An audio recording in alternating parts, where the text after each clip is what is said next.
the program's participants and do not necessarily reflect those of station staff, management, and advertisers.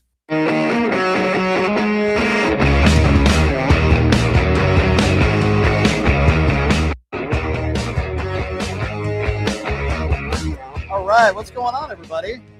Happy Monday. Hope everybody had a great weekend out there. Welcome. Obviously, a lot has transpired over the weekend. Congratulations to the USA hockey team. A 2-1 victory against Canada. Oh, Canada with the silver medal. That was a lot of fun. Great game, even though it was extremely early in the morning, and I couldn't wake up that early, so I had to tape it. So there's a lot to get to, including Kash Patel partying with USA hockey on our dime. Yeah, we'll talk a little bit about that. Pete Hegseth murdering 3 more people. Yes, we'll talk about that as well. We'll get to the Jack Hughes stuff, and obviously the State of the Union is tomorrow. Maybe we'll be getting a preview on that as well. I heard a rumor that the 47th president of the United States, Donald Trump, could be joining us at the bottom of the hour, so stay tuned for that as well. I figure what better person to bring us everything that maybe you missed over the weekend. Boy, there's a lot to talk about with this guy. Of course, he's the editor-in-chief of Midas Touch, and it's always a pleasure having the one, the only Ron Filipkowski joining us on the program to start the show on Monday. Ron, it is always good to see you, my friend. How was your weekend? Oh, pretty good. Pretty good. We got hit with a big blizzard here that's still going on in Maine. So it's couldn't do a whole lot, but we went to a culinary festival. So that was cool. Oh, that's cool. That sounds like fun. I don't miss the snow. I'm from back east in Connecticut. I do not miss the snow at all. I appreciate you being here, Ron. So many things to get to in a short period of time with you. Let's start with Jack Hughes, the guy who scored the game winner, Team USA victorious. And you had all these MAGA people, rightfully so. They're praising Jack Hughes, pro-America guy. And then you correctly pointed out on your social media page, he's also pro-LGBT community. And I know there's a lot of people on the right that probably were unaware of that. And you're the one who pointed that out. Tell me about this. Yeah, so I was aware of that, but I was aware that back when the league had Pride Night, a lot of the players refused to participate. The teams refused to participate, and they complained about it the first year. Then the second year, they made it optional. And so I remember Hughes at the time spoke out when people were complaining, saying he doesn't understand what the big deal is. His family's always been very inclusive, and he supports Pride Night and all that stuff. And then the following year, which was 2025, when it was actually banned, they actually the league just decided we're not doing any, no more rainbow jerseys, no more rainbow tape on your sticks. Hughes actually complained about it, and said, "I don't understand this. This isn't right. We should be allowed to do this one night a year without being fined. I don't understand what the controversy is, but."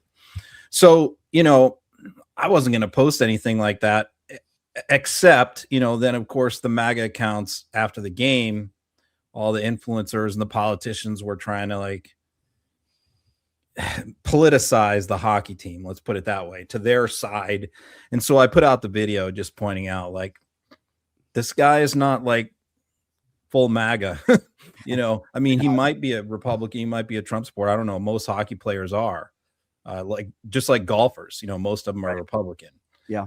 But he's not, I don't think he's a far right extremist by any means. No, not at all. And a good dude and a great goal. But I'm glad you pointed that out. Speaking of pro-Trumpers, Kash Patel, Ron, what did you make of the fact that the White House was saying that he had quote unquote meetings out there, and then you see him drinking and going nuts in the locker room? I don't mind the celebration. I'm sure you don't also, but I do mind when it's on our dime, our taxpayer dime. What do you make of this story? Yeah, again, if he wants to go to the Olympics, pay for his own way, all that, take time off, I don't care. Although there is kind of a lot of stuff going on right now. We had someone else shot and killed outside Mar-a-Lago with a weapon. Yeah, I want to talk about Patel was over there. And, we have the missing person case there in Arizona going on. So, there's all kinds of stuff that the FBI is involved in right now, but And keep in mind, Kash took 5 days. He went over there for 5. It wasn't just I saw somebody put the weekend. It wasn't the weekend. He went there on Wednesday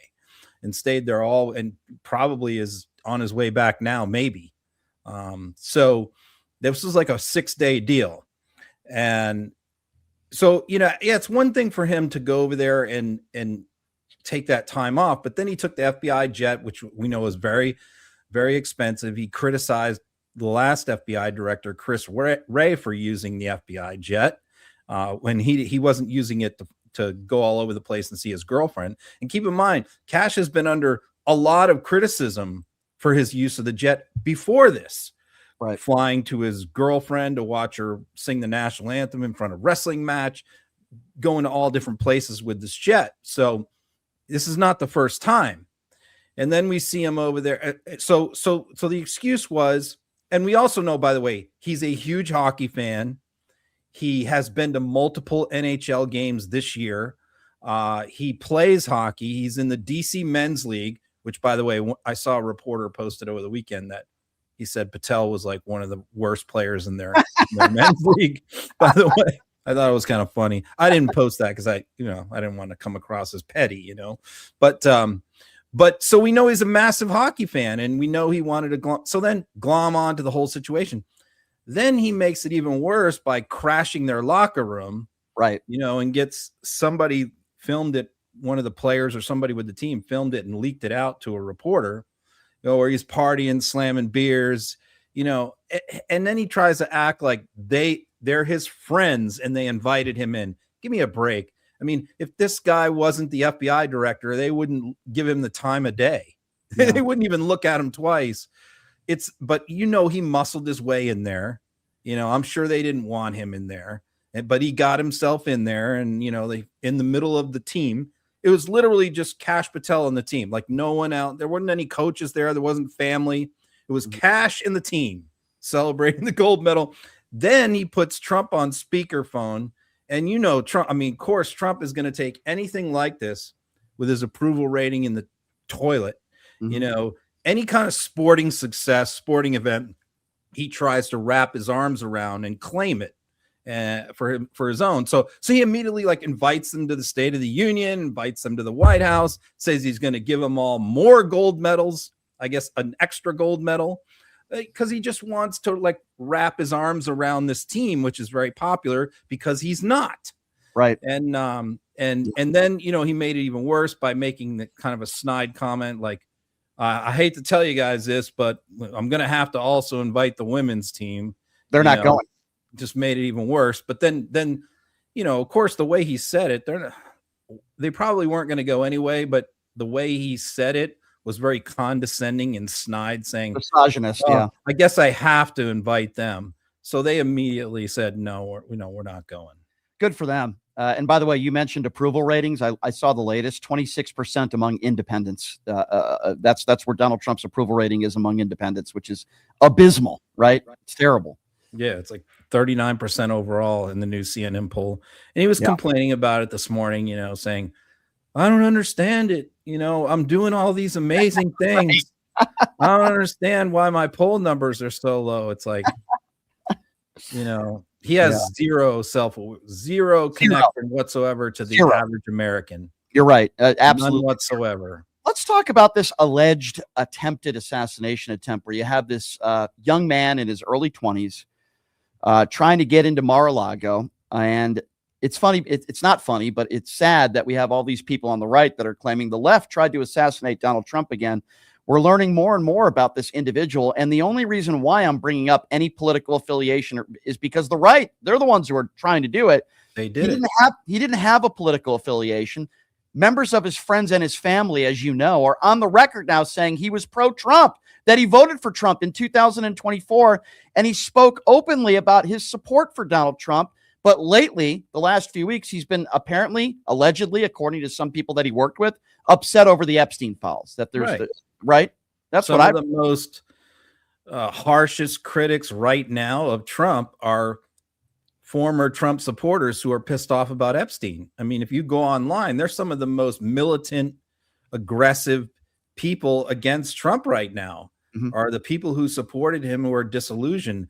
And this guy appears to fit into that category quite firmly.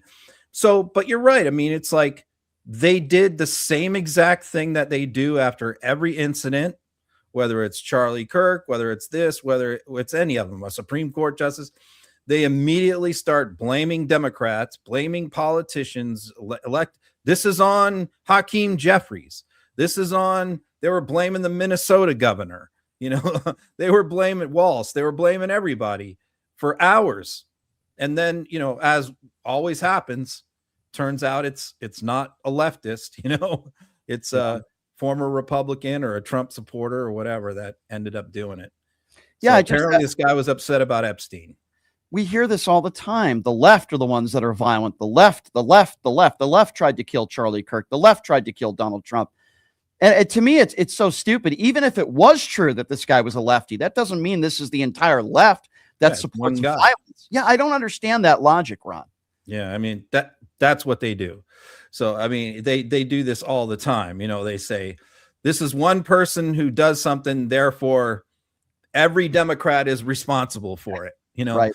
And they love to like quote some random person like they just did with the dog thing, right? Randy Finder, just quote some random person in New York City who nobody has ever heard of, who says, we ought to ban dogs in New York City. And now he's introducing a bill in Congress claiming that Democrats are coming for your dogs. I mean, last year they said we were eating dogs, and now they're saying we want to ban them. I mean, just because one random person said something. Yeah, it's just absolutely insane. Speaking of insanity, I do want to get your thoughts on the State of the Union, or preview of it tomorrow. We know there are members in Congress, people like AOC and others, that are not even going to be showing up. What do you expect is going to happen? Do you think it's just going to be another culture war speech where Donald Trump is going to blame the Democrats and Joe Biden for all of the problems facing America? And he's going to talk about how gas prices are $2 a gallon and how everything's headed in the right direction. All your prices have lowered. There's peace in the Middle East. Because that's what I think it's going to be. I just think it's going to be another BS, an hour and a half speech of lies and nonsense and blaming Democrats for all the problems. Yeah, well, he said it's going to be a really long speech, is what he said today, because he has a lot to say. Now, we know he has a lot to say, but it's the same material every single day. He did an event today with crime victims, right? Which is, whenever his ratings get low, whenever things are going really bad for him, that's what he does. His staff, find me some crime victims in Democratic areas so I can say Democrats are soft on crime. I mean, that's what he does. And so he was doing one of those events, and it's all the families of people who had relatives killed in crimes. And he starts ranting and raving about stolen election and, his poll numbers and the State of the Union, and that it's totally inappropriate, but he has no other material. It's the same stuff over and over that he repeats every day. So I think this is going to be one of the lowest rated TV ratings, State of the Union speeches in history. I think people have already tuned him out. They're tired of hearing from him. They don't want to hear from him. And I think on the Democratic side, you're going to see probably half of them boycott it. A lot of them are going to our event that we are doing, the People's State of the Union, which is nearby. Yeah. I think Bulwark is doing an event too. So I think half of them are going to be at our events outside, and then the other half are going to be inside. Like, it's going to be mostly the leadership, Schumer, Jeffries, and all them. Yeah. I saw that event that you guys are doing. I wish I'd be there for that. I have to ask you this. $175 billion that the American consumers had to fork up when it comes to these tariffs. I mean, is this administration just stealing money? I mean, we know that we're not getting these checks back. We know that we're not getting, just like they said, we were getting the DOGE checks. We're getting the tariff checks. Where is this money going? I guess that's my question. So Neil Katyal, who argued the case for the plaintiffs, addressed this today. And he said that they did not argue in their case how to get refunds.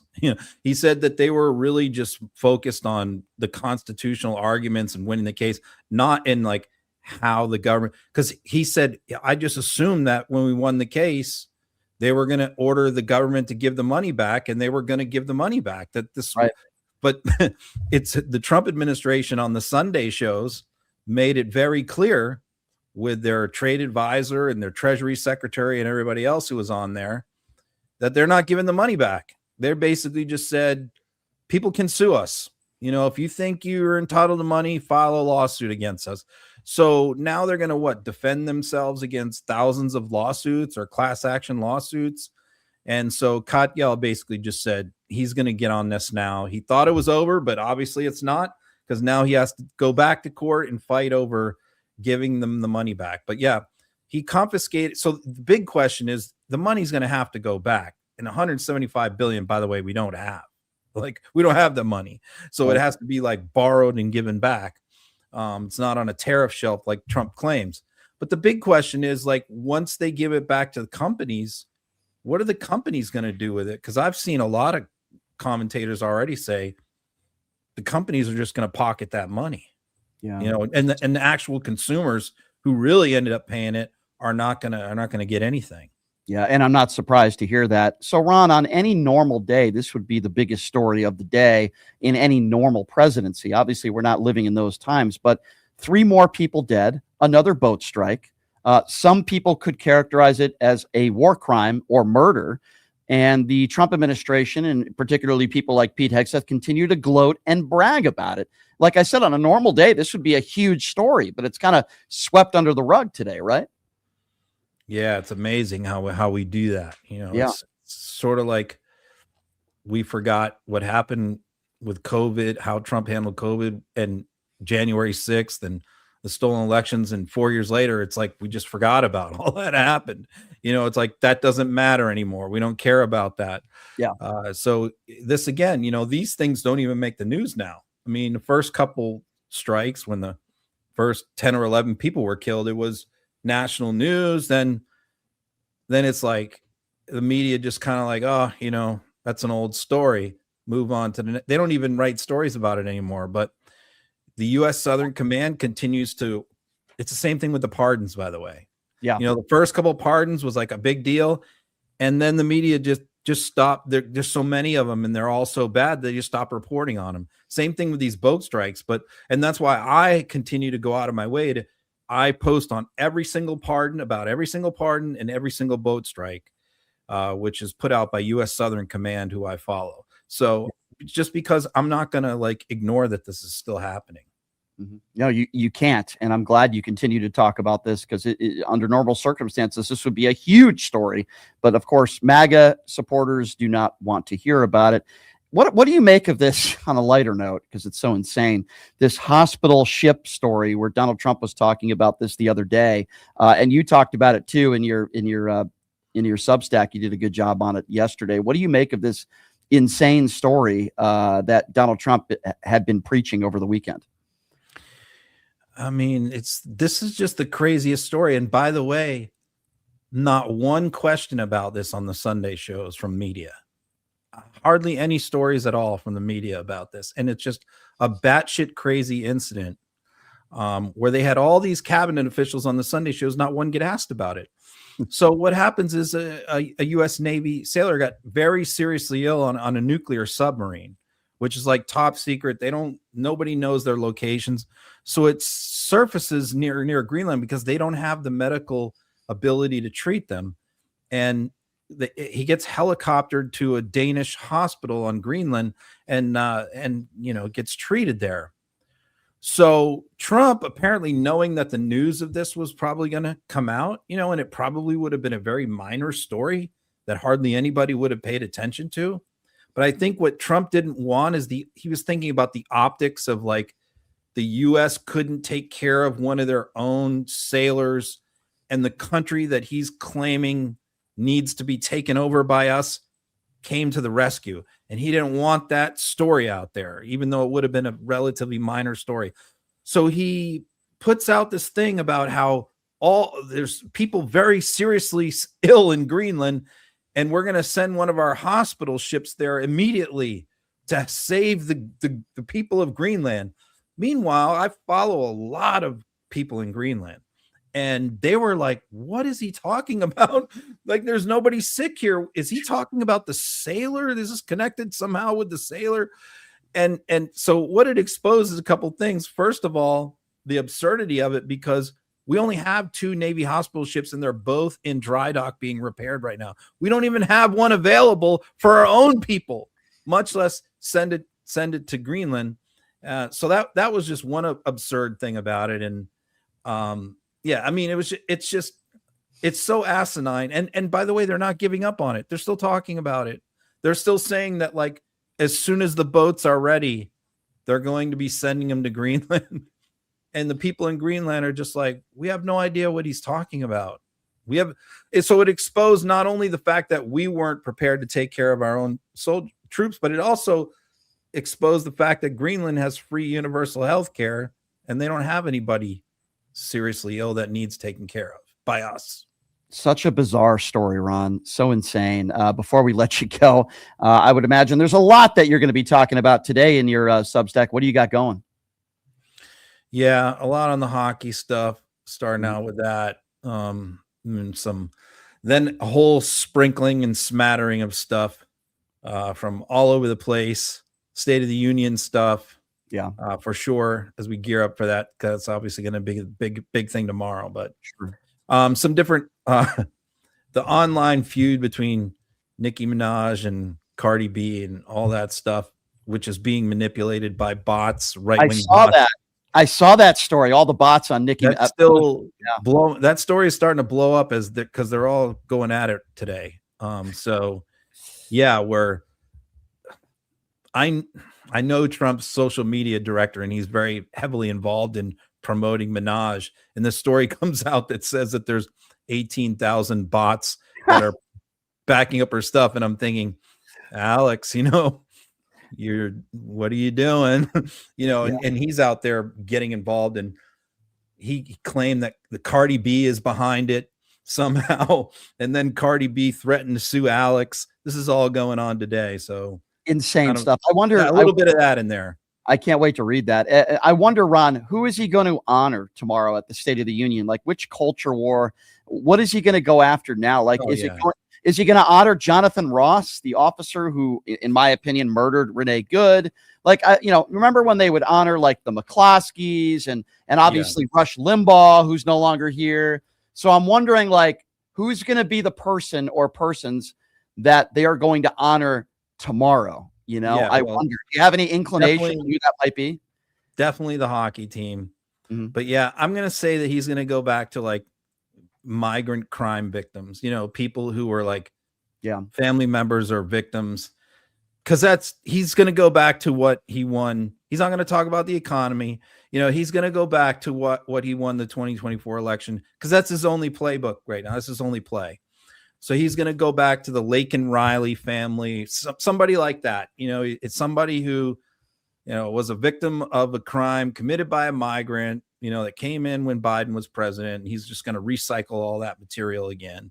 And then he might do like a factory owner or something who he's going to claim, he saved their workers and their factory with his tariffs, something like that. But the most interesting thing of all to watch is the Supreme Court justices sitting there in the front row, because we know every single day, including this morning, Trump has been ranting and raving at these justices by name, attacking them. Attacked Roberts again this morning. Yep. And they're going to be sitting there in the front row. So no president in history has ever gone after Supreme Court justices at a State of the Union speech to their face. That's never happened before. It would not surprise me to see that tomorrow from Trump. I would be willing to bet that will probably happen. Will be the headline. Yeah, Barrett will whatever else he wants to say or wants to be in the newspaper and on TV, he will wreck it if he goes after the Supreme Court, because that's all anybody will be talking about. Well, Ron, we know that he's going to be talking about tariffs. We know that topic will obviously be talked about. He's going to have those Supreme Court justices, as you just mentioned. He won't be able to resist. It won't be written in his speech, but he won't be able to resist. He'll ad-lib it. They're going to be 20 feet away staring at him. Not even. So I that's a good point you bring up. That'll be something to look for. Ron, always appreciate it, my friend. We'll let you get back to work. You're a busy guy. Appreciate your time, and we will catch up with you next week. Thanks so much, Ron. You got it. See you. Appreciate it. Ron Filipkowski, everybody, from Midas Touch, the editor-in-chief. Boy, he brought up a really good point. I didn't even think about that. Those Supreme Court justices that ruled against these tariffs, are going to be sitting 10 or 15 feet away from Donald Trump. We've never had a president that attacked Supreme Court justices at a State of the Union, but I have a feeling that might happen tomorrow. All right, guess what? We're going to ask the President of the United States those very questions coming up next. Yes, that's right, ladies and gentlemen. The 45th and the 47th President of the United States, Donald J. Trump, is going to be joining us next when we come back from break. You're not going to want to miss this. Donald Trump is coming up next. You're listening to Pushing the Limits right here on KSHP. Hey, everybody. Are you struggling to find a pizza place that reminds you of Brooklyn? That true blue New York style pie? Well, worry no more. Stallone's Italian Eatery Pizza is a knockout. We're located at 467 East Silverado Ranch Boulevard, just off of Premier Road, half a mile east of South Point Casino, just minutes from the Las Vegas Strip. Come by and grab a slice of pie. Plus, check out our Brooklyn-inspired Italian cuisine. Our sandwiches are super. Hero, that is. Because why be a sub when you can be a hero? Stallone's Italian Eatery is here to serve you phenomenal food, Vegas. Forget about it.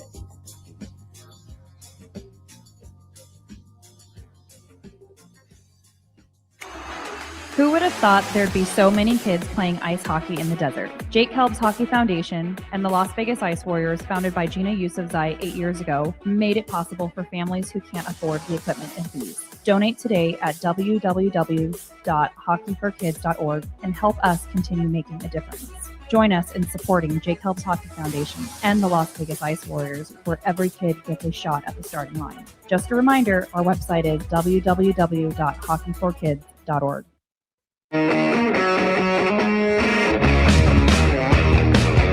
right, welcome back.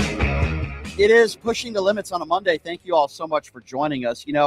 I woke up yesterday, as I wake up in the morning, I take a look at my phone, any voicemails or text messages that I missed, and I get a message from the President of the United States, which was certainly an honor, and it sounded like he was blaming Joe Biden for the storm taking place on the East Coast. And he's like, you know what? I'll come on your show and I'll talk about it. I said, well, Mr. President, that's really nice of you and how busy you are to do this. So here we go, ladies and gentlemen. The 45th and the 47th President of the United States. He's got a State of the Union address tomorrow, but yet he has enough time to join us on the show, which I appreciate. Donald J. Trump. Mr. President, thank you so much for joining us. How are you? Fantastic. It's always great to be on your show, but I've noticed you've been posting a lot of clips on X and a lot of places, and you're very angry, Brian. You're very angry. What is happening to you? You're going to have a stroke or a heart attack. Well, thank you, Mr. President. If I had your diet, I think I would probably be in more danger. But that being said, what is going on with this East Coast weather, Mr. President, and why is your administration not doing more? The entire East Coast is shut down. Billions and billions of dollars are being wasted because this is a Biden storm. This is a leftover storm from the Biden administration. It is making a mess and a mockery of our country. This is probably one of the most unpatriotic storms we've ever dealt with. Snow hates America, and it's falling very quickly. I think in New York, they got 14, 15, 16, 17, 18 inches of snow. It's unbelievable. New York can't function. This isn't Wyoming. And this stuff, and it's very trans snow. Did you see that? It's very, very wet, and it's very light. All these snowflakes are snowflakes. It's really terrible. Oh. Terrible what's happening to this country. I thought I got rid of all the trans people, but they're back, sadly, and they're in the form of snow. And you know what happens with snow? It melts, and then everything's wet and terrible for a long time. Trans snow? I don't think I've ever heard that before, Mr. President. Is that... Absolutely. Wow. This is, and I never really got along with Mother Nature. I'm not, you know what I mean? She's very nasty woman, and she's making me look bad on purpose because I'm doing such a great job with the Council of Peace, or whatever the hell I call it, and of course the IRS ruling. I got 10 billion, and then I got another 10 billion, and I'm in control of all of that, which is. But Mr. President, your approval ratings are in the toilet, like 26% among independents. Your numbers are keep falling, Mr. President. Why do you think that is? I don't know how that's possible, because I called Gallup myself and said, stop releasing those polls. So it's kind of like when we had COVID, I said, stop testing people. Stop testing people. When you stop testing, guess what? No COVID. So we're not going to release any more presidential polls. And, I feel when they call these people left or right, MAGA or not MAGA, just by asking, it's the way they frame the question. Wow. It's the way they frame the question. All right. That's the problem. Fair enough. That's the problem. If you're just joining us, he's the 45th and 47th president of the United States, Donald J. Trump. So, Mr. President, what did you make? I'm sure you're very happy that the hockey team, the USA hockey team, won the gold medal, but what did you make about Kash Patel on our dime? Is that great? He took a private jet to be with all of his friends. I didn't even know he knew those guys, but he was very celebratory. He was drinking champagne. I guess he's part of the team. I can't keep up with everything, but he is doing such a fantastic job holding back the Epstein files. Is that incredible? Wait, did you say? I told him from the beginning. I said, I love your coloring book, but I need you to do something a little more important. You think, Mr. President? Hold on. You're saying Kash Patel's doing a good job by not releasing the Epstein files? Is that what you just said? Listen. You know me. I'm a very caring person. I don't want anyone to get hurt. And remember when I said that months and months ago when the Fox asked me, I said, a lot of things get misinterpreted. Just because you went to an island and got a massage from a 12-year-old girl, that doesn't mean anything bad happened. And, this is like with Dershowitz. He kept his clothes on. And everyone I know gets a massage with their clothes on, if you know what I'm talking about. I think I do, Mr. President. Kash had a good time. I guess he's coming back on our dime. But, Mr. President, you have the State of the Union address tomorrow. And I know, is it incredible? Well, we'll see how incredible it is. But you're going to have those Supreme Court justices sitting 10 or 15 feet away from you. As you know, some of them voted against you with these tariffs. Like, I know you're very unhappy with the Supreme Court right now. Let me tell you something about those radical left-wing America-hating people. You know what the worst thing they did was? They took the literal words from the Constitution and applied them to me. What is wrong with them? What is wrong with them? I told them, ignore the Constitution. It's for the greater good of America and my family. We're doing fantastic. We're doing really, really well. But I have to say, it's going to be happening very quickly that we're going to get rid of a couple of those people, and I'm going to clone Aileen Cannon because she's the best. Isn't she amazing? Yeah, I would disagree about Barrett, and there's a few conservatives. You did say left radicals, Mr. President, but there are some people on the right that you helped appoint, that you gave them the boost to be there, that voted against you. What would you say? I know, but you know what happens? Sometimes people turn on you. They turn on you like rats. They turn on you like rats. You give people everything. You give them everything. And what do? They give you a ruling that if I knew they were going to do that on Liberation Day, I would have fired the lot of them, all of them. And Clarence, what a lump of flesh he is. I mean, he voted my direction, but boy, he's horrible breath. I thought you were friends with Clarence Thomas. I thought his terrible wife. Breath. He smelled like tuna fish every time I talk to him. Oh, that's you know what? That's a terrible smell. I think he eats it for lunch. And I imagine his wife making a tuna fish sandwich and sending him off in a brown paper bag with a little bag of Ruffles and an apple and like a tasty cake or a little Debbie probably. We'll have to find out. We'll have to find out about what he eats for lunch. Mr. President, how's your hand? Because every single time you make a public appearance, it seems like your hand is black and blue. Like what the hell is it? Just because you're continuing to shake hands? I shake a lot of hands. Not that you would know that, but I shake a lot of hands. And when you shake hands at my age, these people, because I pull people in. You ever see me do the Trump pull? I do. And now these people think they're smart. They squeeze, like Macaroon, the French guy. The Macaroon squeezes my hand like he thinks he knows what he's doing. But it's fine. I feel fantastic. I passed the cognitive test now 17 times. Aced it every single time. Every single time, they always say the same thing. Wow, No one's ever done this before. I have to ask you about Melania because you've been promoting her movie and it has not done very well. Oh, what a great for the great Brett Ratner, who was also on Epstein's Island. He was. Yes, that's true. That's true.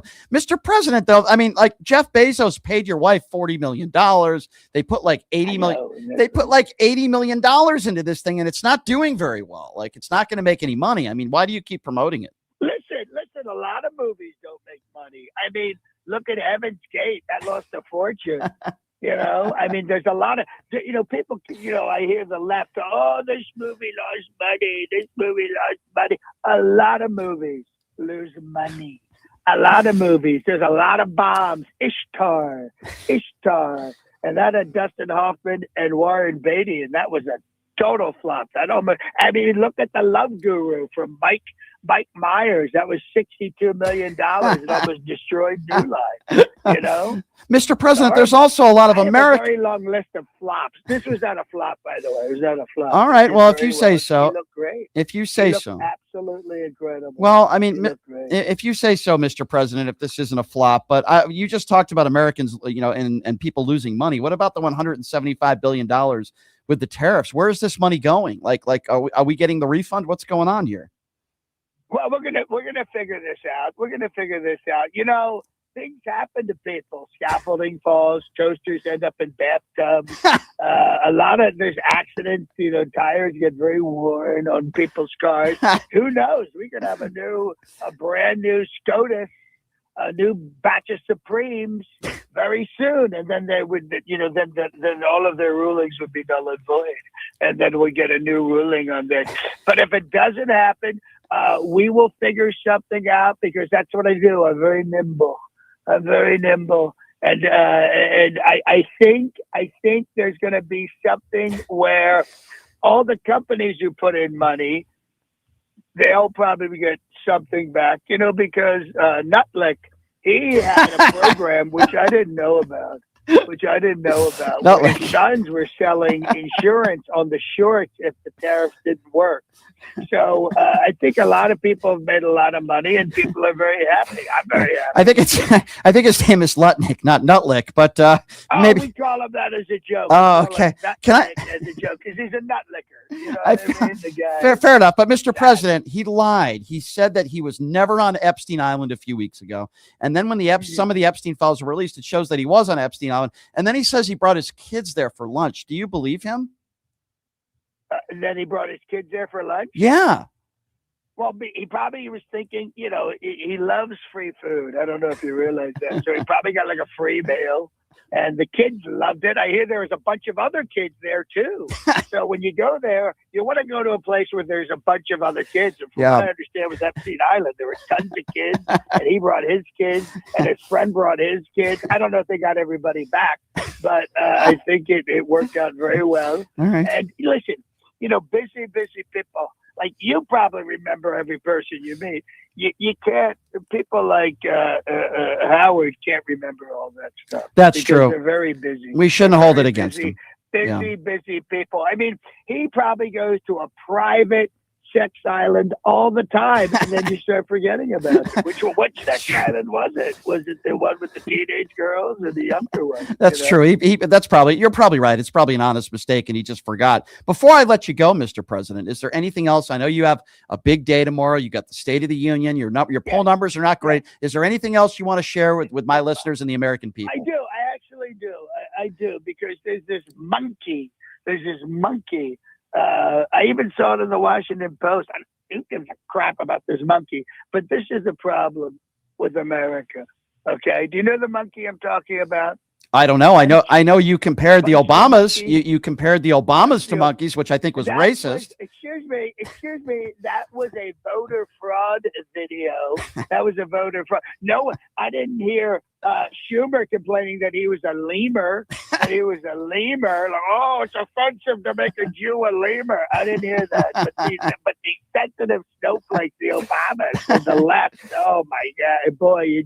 You put somebody in a gorilla suit, which used to be funny, by the way. Gorilla suits are funny. Suits of any kind are funny, I have to say. You know what I mean? All right. But there's this monkey named Punch, and he has been His mother rejected him. His family rejected him. His mother, I mentioned his mother, but the whole tribe, I don't know what you call a bunch of monkeys, they rejected him. And now they gave him a stuffed orangutan, which I thought was incredibly racist. He's not an orangutan, but that's okay. You know what I mean?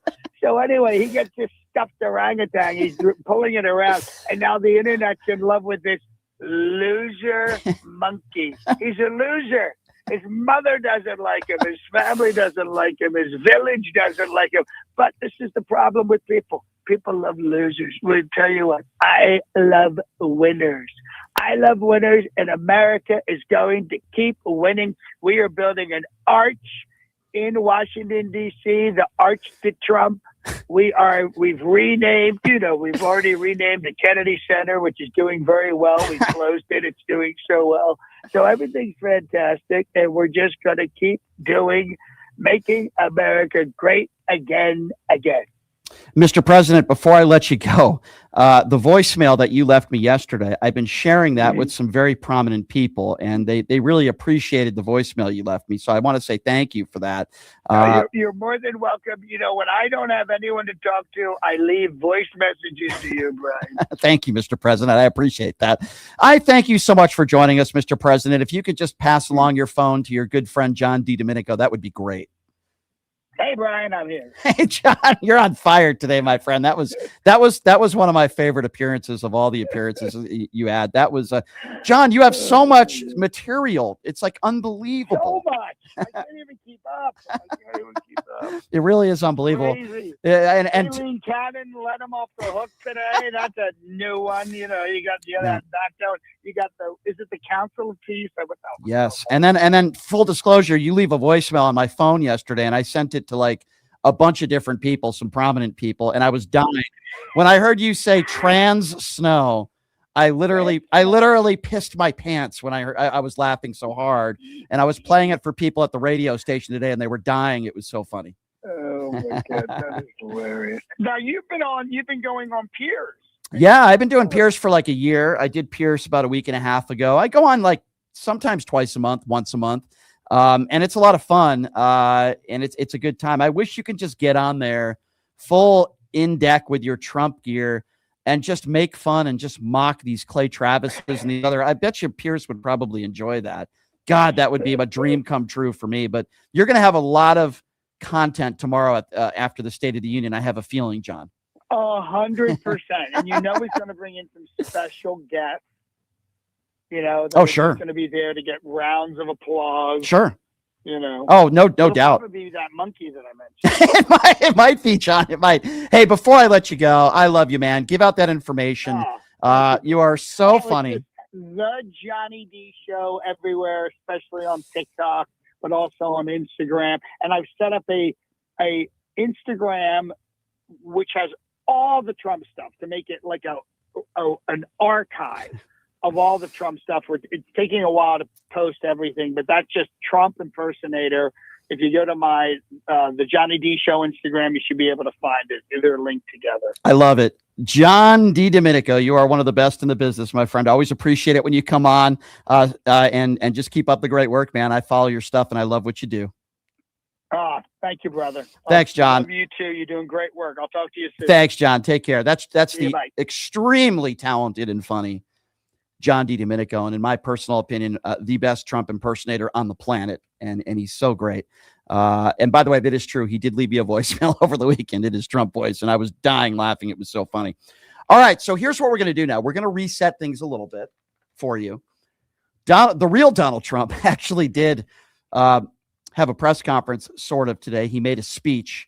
And in that speech, I know this will shock some of you. He continued to lie about the economy. We have that for you. And then, yes, our Vice President, J.D. Vance, Mr. Couch fan himself, J.D. Vance, had some interesting statements that he had to make about the economy as well. So we're going to play some of those clips for you when we come back. And then, of course, people love it. I'm going to take phone calls at 702-221-7283. So we'll be back in 90 seconds. We're going to take a quick break. Then we have some audio that we're going to be playing for you that may or may not shock you. But yes, you're not going to believe what Donald Trump had to say about the economy coming up next. Be back right after this. You're listening to Pushing the Limits right here on KSHP. You are way too smart, way too talented, way too good to be where you are. You are meant.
All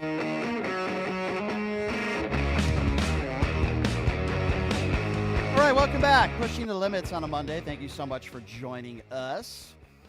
We have some very special guests that are going to be joining us throughout the remainder of the week. I'll get to that here in just a little bit. And of course, we had Ron Filipkowski from Midas Touch that joined us in the first segment. We just had Donald Trump joining us last segment, also known as John T. Domenico, who's great. He joined us. It's funny. Before I get into these cuts and we talk about some serious topics, I watched maybe 10 minutes total of the Olympics until the hockey game, and I didn't even watch the finals of the hockey game live. I taped it because I was sleeping on a Sunday morning. I did not want to get up at 4:30, but it was a lot of fun to watch, and it was nice to see the USA hockey team win. I mean, I go back to 1980, right, and pretty impressive stuff. And I'm also not surprised, but I'll also say that we had some Vegas Golden Knights players that were on that Team USA hockey team, like the Jack Eichels of the world. But I do miss the NHL, and I'm glad that it's back because I love NHL hockey. I love NBA basketball. Quickly, congratulations to my Boston Celtics, who gave the LA Lakers last night an absolute ass whooping. So, March Madness right around the corner, and people always say, Brian, how do you do it every day? How do you talk about these serious topics every single day without getting stressed out and losing your... Well, I do get stressed out, but you have to find ways to make yourself happy, and I've been getting better at that lately, I'll be honest with you. It was a very relaxing and fun weekend for me, but now it's back to business, ladies and gentlemen. Donald Trump had the opportunity to speak in front of the world today, and he shared many of his grievances, and one of the grievances that he shared with all of America and the world, he's now saying that he didn't believe that he got 78 or 79 million votes.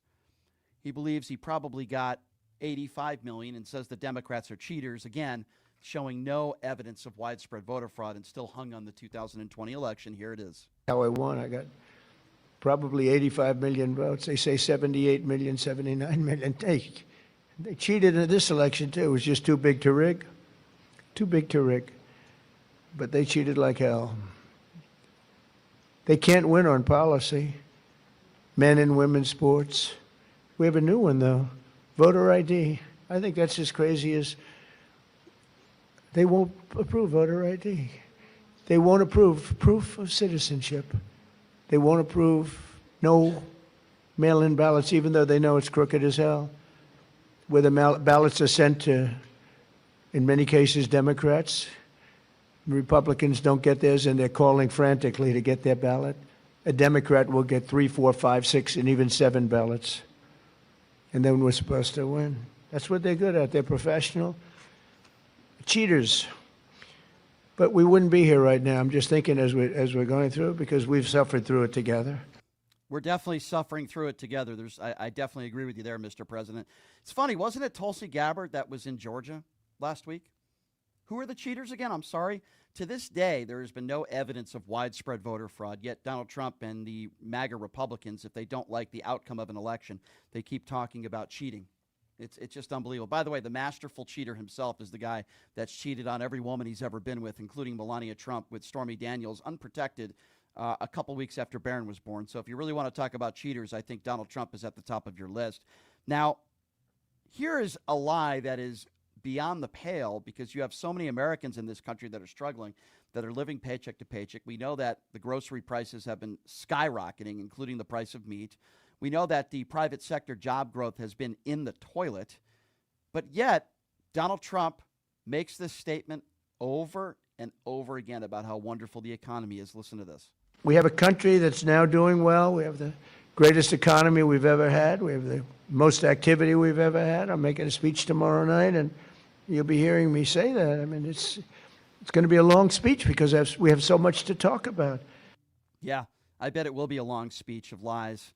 But let's just put aside for a moment the fact that this is clearly not true, that this is not the greatest economy we've ever had. In fact, nothing close to it. But the economy did perform better under Donald Trump's first term in office. That's not an opinion. That's a fact. Who is convinced that this is the best economy that we've ever had? And I'll tell you exactly what, at least in my estimation, Donald Trump is doing. He's trying to remind voters, many of whom already don't like him, that he's deeply out of touch. And I remind you guys that his approval ratings have dipped under 40%. Among independents, 26%. And now here's Donald Trump doing what he always does and playing the victim once again, saying somehow he's the one that's suffering for the country. Meanwhile, he's made billions of dollars in this crypto scandal. He's multiplied 8 to 10 times what his net worth was when he first got into office, and now he's trying to make the case that he's suffering for the American people. Listen to this. But we wouldn't be here right now. I'm just thinking as we're going through it, because we've suffered through it together. I suffer for the country. I mean, it's the people I've gotten to know, the mothers and fathers, mostly mothers and fathers. Husbands in some cases, wives in some cases, but mostly mothers and fathers, what they have to go through. I suffer for the country. Meanwhile, this guy has made billions of dollars in a corrupt crypto scheme. And meanwhile, he's telling kids not to get dolls for your daughters and be careful when you buy pencils for school. Meanwhile, this guy's made billions of dollars. It's an absolute joke, and it's a travesty. And I alluded to, how bad the polling is for Donald Trump. The best polls for Trump say his approval ratings are at 39%. And as I mentioned, among independents, some of the worst it's ever been for a president 1 year in office. Independents, 26%. But here's Donald Trump talking about how, these polls he's amazed by these polls. Listen to this. Tom Homan, Kristi Noem, our people, they've been incredible, the job they've done. And they take nothing but abuse, but, they're sort of pretty hardened to that, I think, because they know they're doing the right thing. It just amazes me that there's not more support out there. It's just, we actually have a silent support. I think it's silent. I think well, that's how I won. I got probably 85 million votes. They say 78 million, 79 million. They cheated in this election, too. It was just too big to rig. Too big to rig. Yeah, too big to rig. There he goes with the cheating and the lies again. He's a senile old man who has no empathy. And by the day, he's low energy. He's losing it. If there's anybody in the bunker, it's Donald Trump. And every day that goes by, I think his poll numbers are just going to get worse and worse. And you're going to have a lot of buyer's remorse, if you don't already, by a lot of people who have supported this man in the past.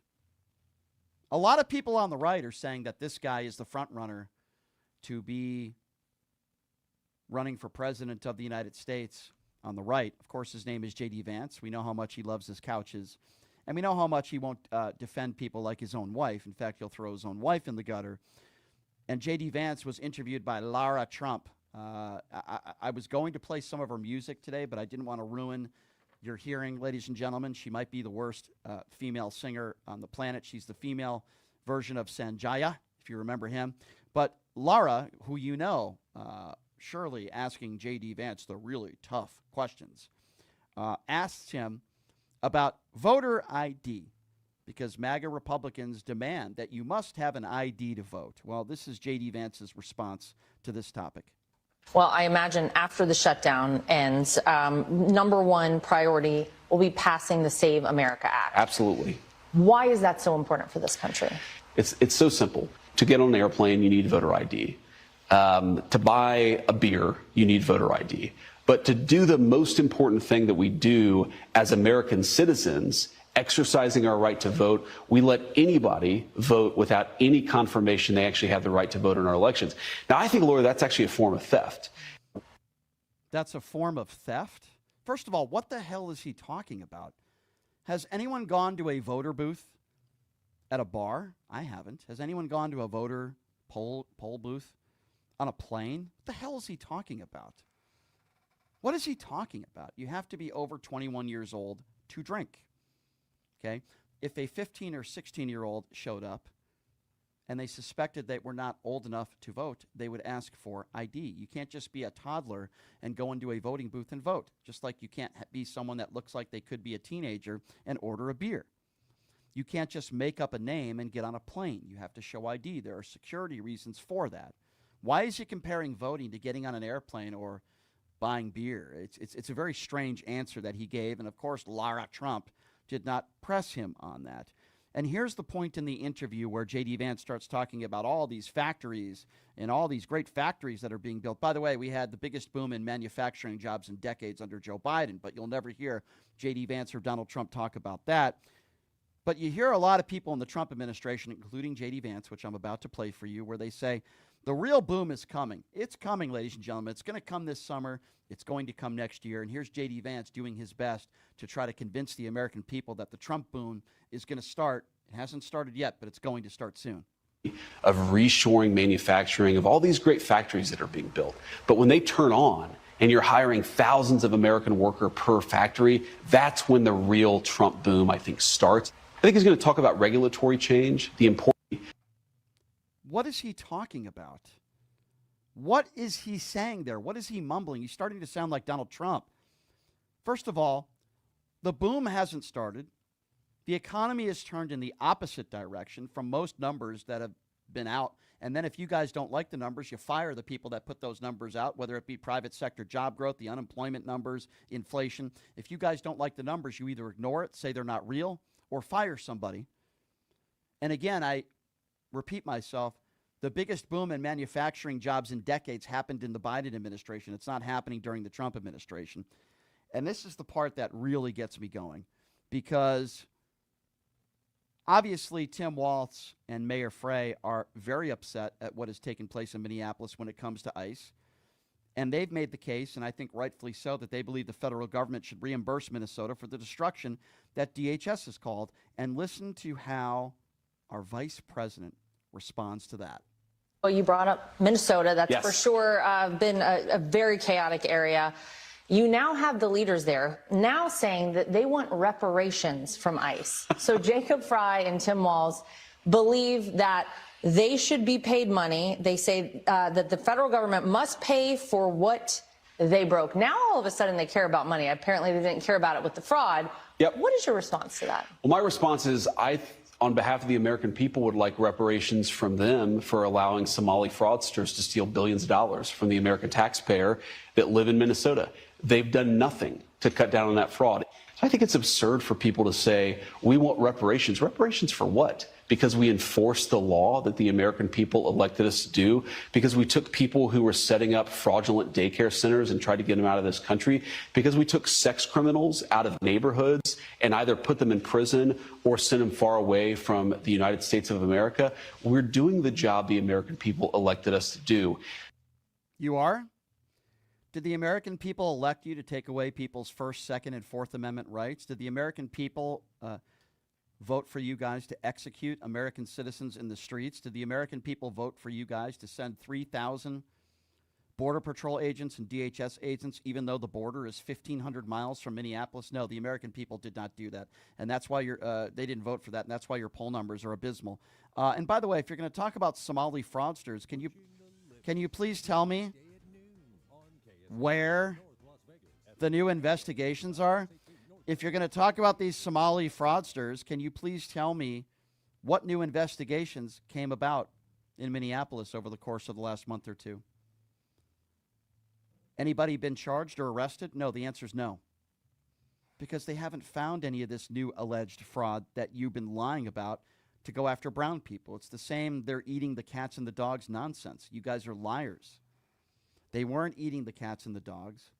And I'm not saying there's no fraud taking place in Minneapolis, but this is something that's been investigated, and they prosecuted over 90 people under the Biden administration when Merrick Garland was in that spot. So again, any alleged fraud that you think might be taking place has nothing to do with the Minnesota governor and the mayor of Minneapolis saying that they want to be reimbursed.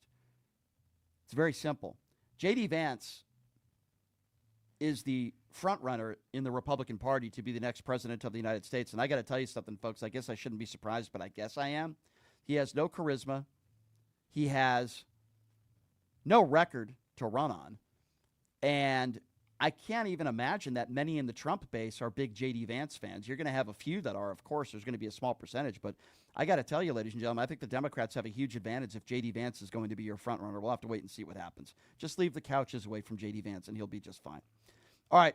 I do want to open up the phone lines at 702-221-7283. And again, that call is 702-221-7283. And when you call into the show, there's a lot of different topics that we have been discussing today that I'm talking to you guys about. First of all, an attempted assassination at Mar-a-Lago.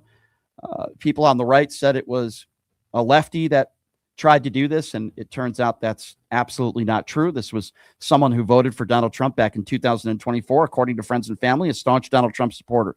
We're talking about that. A preview of the State of the Union tomorrow. Are you going to be watching it? Do you care?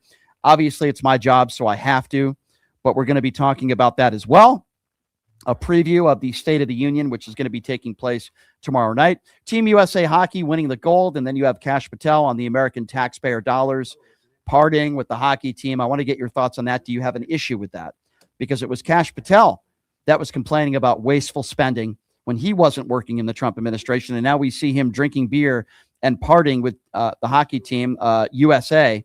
So we're getting your thoughts on that as well. Now is the time to call in if you want to be a part of the show. And again, that number, 702-221-7283. And again, that number, if you want to be a part of the conversation, 702-221-7283 is the number to call if you do want to be a part of the program.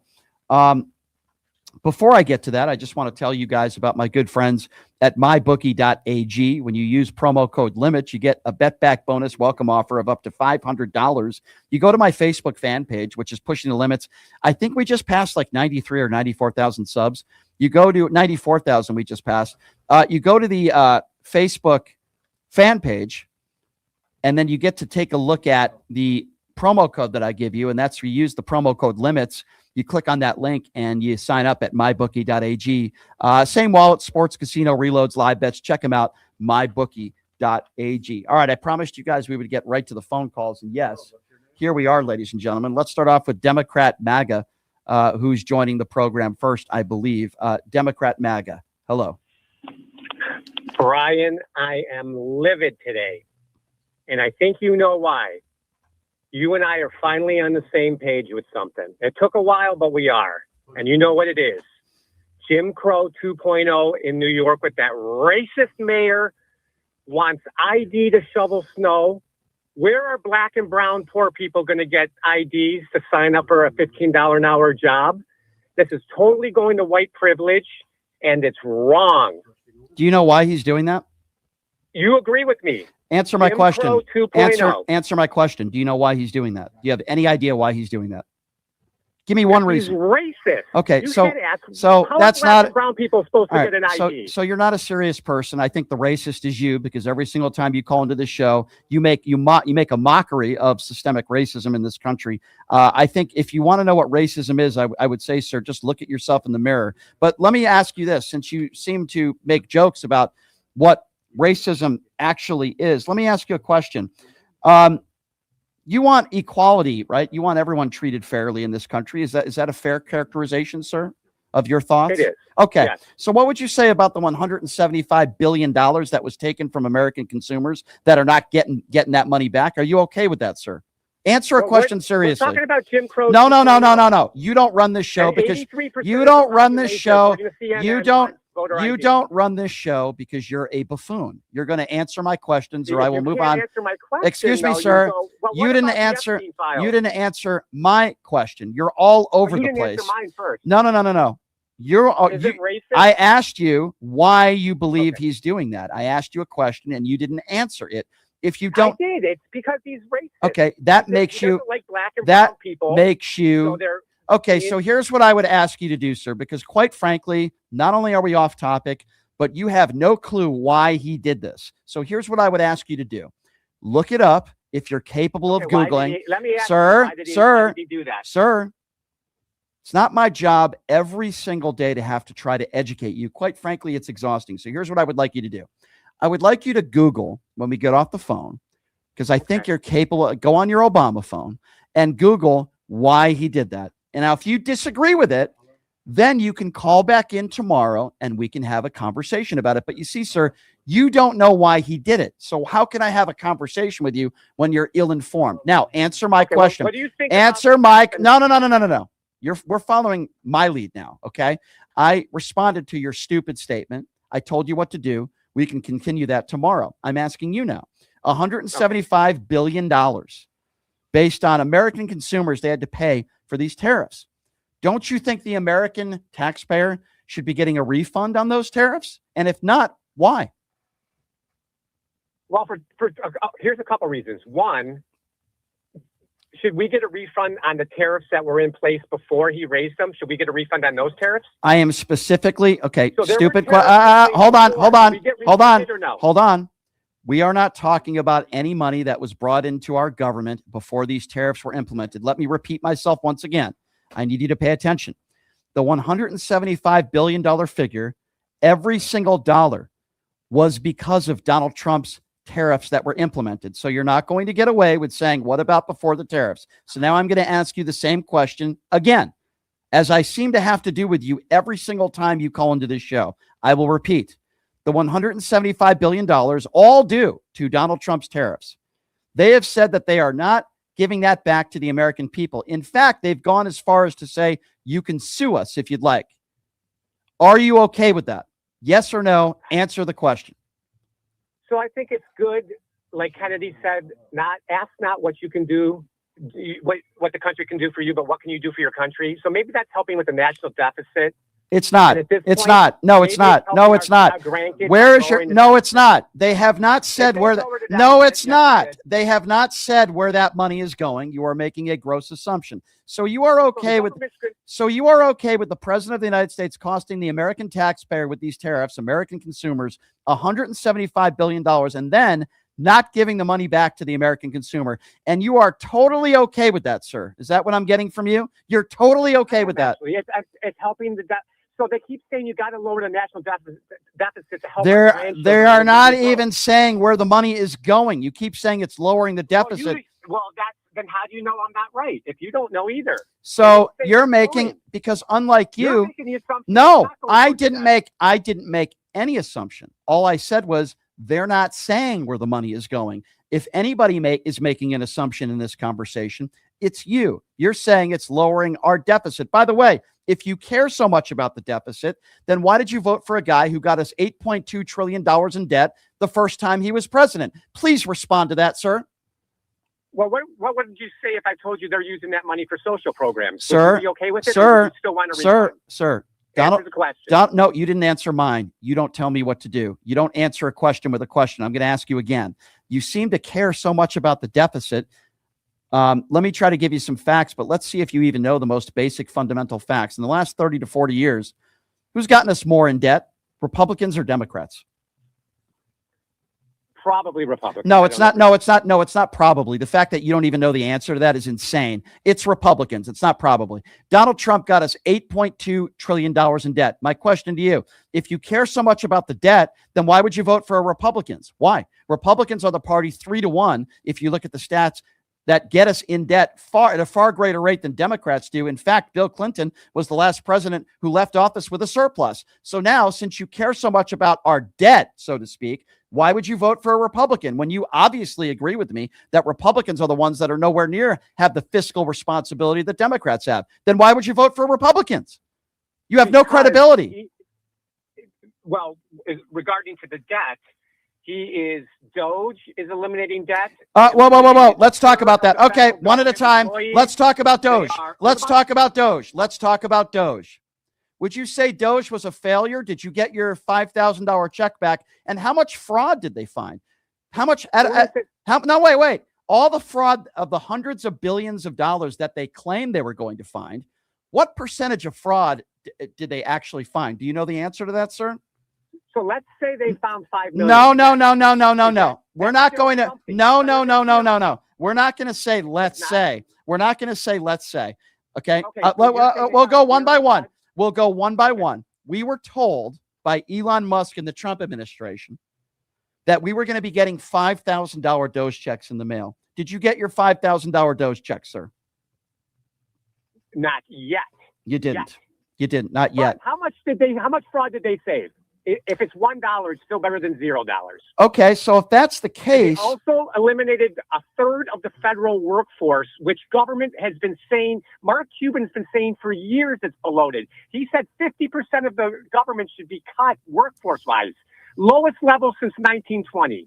That's saving taxpayer money. So you think taxpayer money? So you think tariffs. So you think taxpayers are saving money under the Trump administration? You think he's doing a good job in saving us money? Is that a fair characterization, sir? Can I ask you a question? Yeah, so okay. So all right, hold on. Let's go through this. So you just admitted that we're not getting. Hold on. No, we'll start where I want to start. So you just admitted. You just admitted that we're not getting those Doge refund checks, or we haven't gotten it yet. We haven't gotten them yet. Right, we haven't got. I'm sure they're on the way. Have we gotten that tariff check? Because Trump did promise it. Not yet. You haven't got that yet. What about the 10% APR on credit cards? Did he do that? Did we get that? It's coming. Oh, it's coming.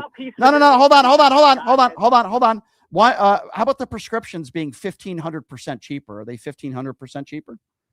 He lowered prescription on what, 200? Have the prescriptions? Are they 1,500% cheaper, like he promised? Are they lower than you paid yesterday? Yes. No. In some cases they're not. No, in some cases they're not. So, sir, are groceries cheaper? Some are. Some are not. Which ones are cheaper?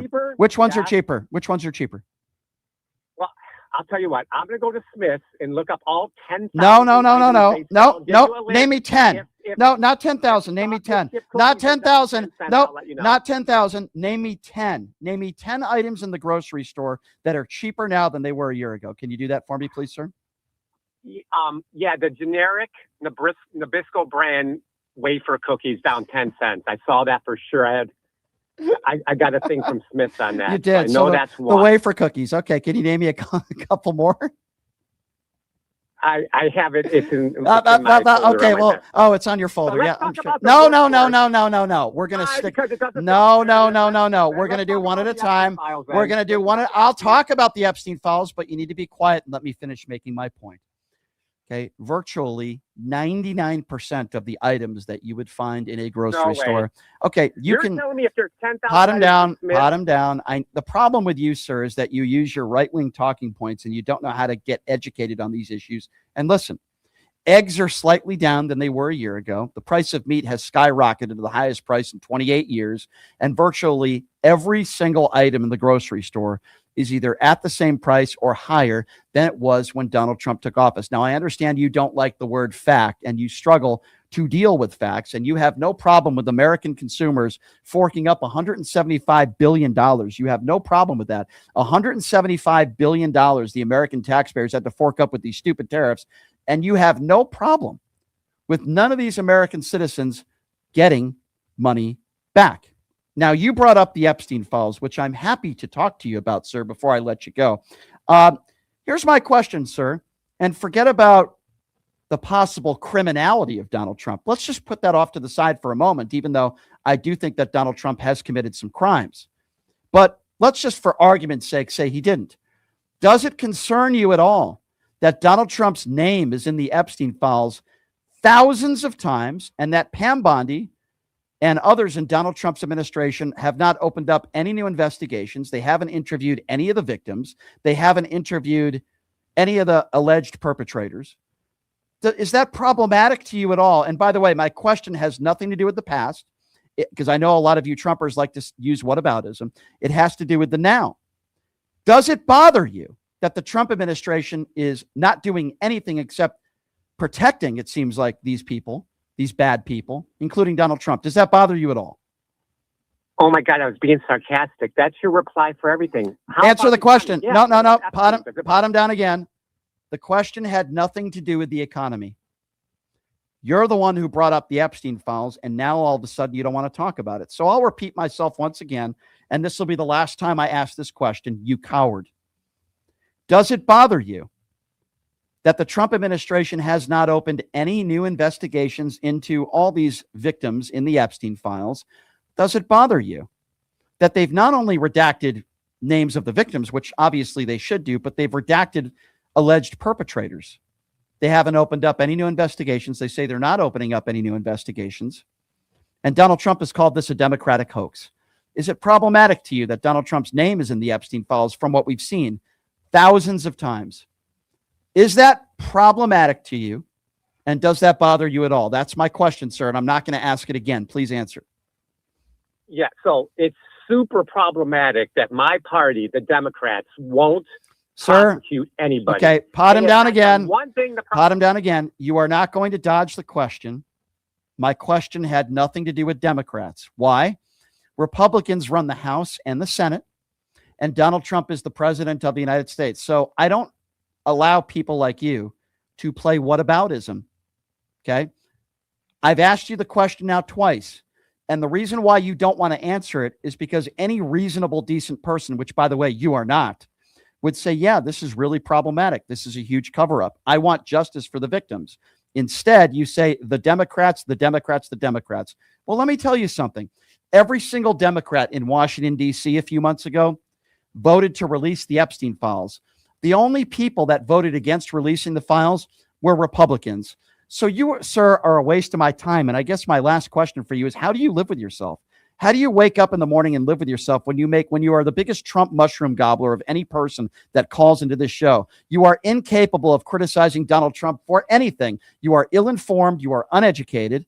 And you make jokes about racism. Let me be very clear. There's nothing funny about racism, but you are your typical middle-aged white cuck who calls into this show and continues to think it's funny when people are discriminated against in this country day in and day out.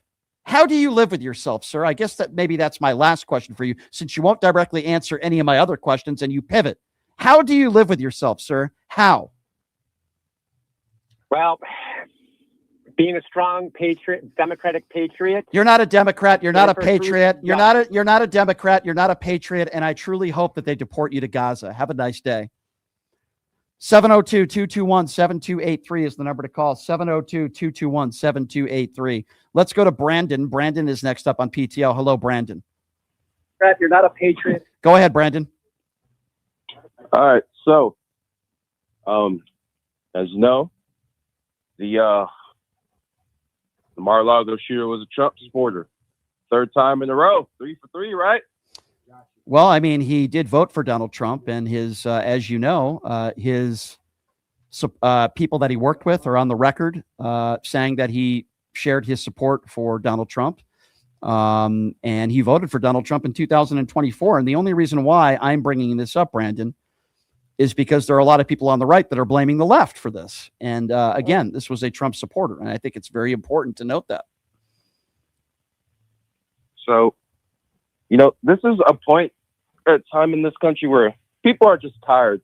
People are tired of it. They're tired of politicians lying on live TV, stealing taxpayers' money, covering up the Epstein files. Yes. And honestly, I think you and I know this, but this is my opinion. The only consequences of Trump for him in general of what he's done in his life is him being assassinated or getting impeached and thrown in prison. Yeah, That's so the only two ways. So that's going to happen. Obviously, it's bad for the country whenever anybody resorts to violence, and certainly I don't want that to happen. At the same time, impeachment can only get you so far. As far as him going to jail, if he makes it that long, I do think that Jack Smith will be reevaluating and perhaps throwing those charges at him when he leaves office. We'll have to wait and see what happens. But you are correct. You are absolutely correct what you said to start this phone call. The first assassination attempt of Donald Trump, which took place in Pennsylvania, as you know, was a registered Republican from a staunch Donald Trump family. The second person who is in jail right now is somebody who once voted for Donald Trump in 2016. Now, it turns out he ended up being anti-Donald Trump, but he was not a Democrat. He never was a Democrat. And this last individual at Mar-a-Lago was someone who voted for Trump in 2024. So, I mean, the evidence is very clear here, right?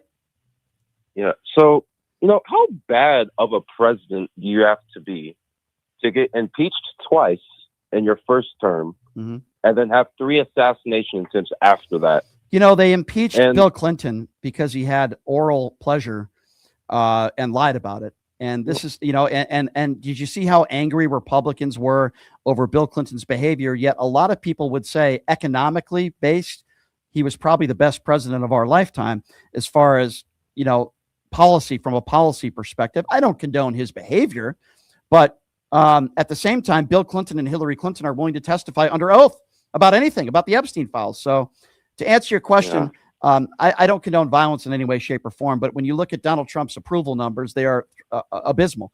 They're in the high 30s and 26% among registered independents, my friend. I appreciate your call. Thank you. 702-221-SAVE, 702-221-7283. Let's go to Herb. Herb is next on PTL. Hello, Herb. Hey, Brian, how you doing? Listen, your previous caller brought up a good point because I don't know the answer to it, and I thought maybe you would give us the answer. Why is he requiring a identification to do the snow cleanup and stuff? Do you know the answer to that? I don't know. I'm asking you. Is that a serious question? Say it again, Brian. I'm sorry, I didn't hear you. All right, I'll respond by saying this. We have Donald Trump's State of the Union tomorrow. We have the economy, which clearly is headed in the wrong direction.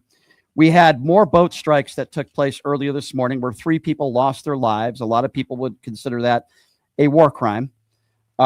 We have $175 billion, which pretty much Bessent and the Trump administration are stealing from the American people.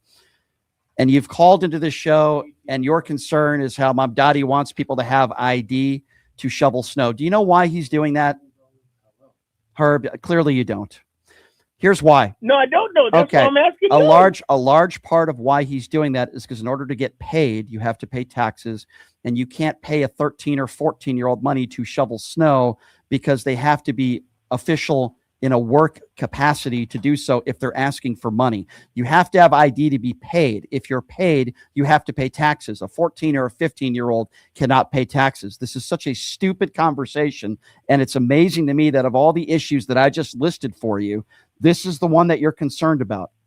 That's what you're concerned about. By the way, don't you live in Las Vegas? Last I checked, there's nobody, shoveling snow here. Do you know we have one of the worst economies we've had since George W. Bush as far as from an employment perspective? Do you know why? Because Donald Trump is ruining our economy.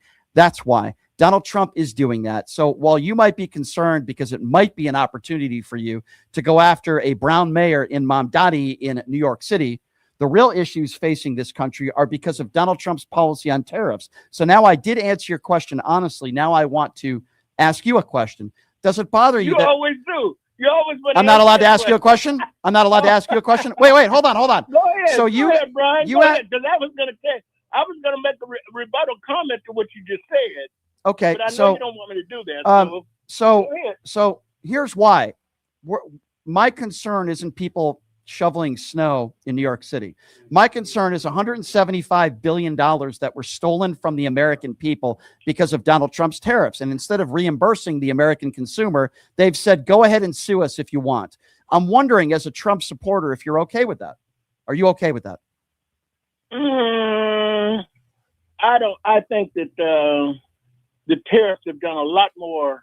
Not what I asked you. What you want to admit they've done. Didn't ask you. Okay, hold on. First of all, I didn't ask you. Okay, but I well, didn't. I don't care what you asked me because. So you're not going to you answer asked my question. questions, So you're not and going to you answer my question. You never asked my question. Okay, so You first of all, I just did answer your question. You asked me about No, the. you didn't. Okay, I did. No, you didn't. Number two, I asked No, you, you didn't. are you okay with the American people losing $175 billion to Donald Trump's direct policy tariffs and not getting reimbursed for an American consumer? And the Trump administration saying you can go ahead and sue us if you'd like. I didn't ask you your opinion on tariffs. I asked you about the $175 billion that were taken from the American consumer. Are you okay with that? What? Tariffs. That's what we're talking about. All right then, dumbass. That's why I said tariffs, and you said you said that I didn't know what I was talking about. It was all. We're specifically talking. We're specific. I'm not asking you. I'm not asking you a generic question about your opinion on tariffs. I'm asking you specifically about the 175. Why do I have to ask Trump supporters like 5 times the same question? Specific question, sir. I'll ask it one more time, and I'll try to make it as easy as possible for you.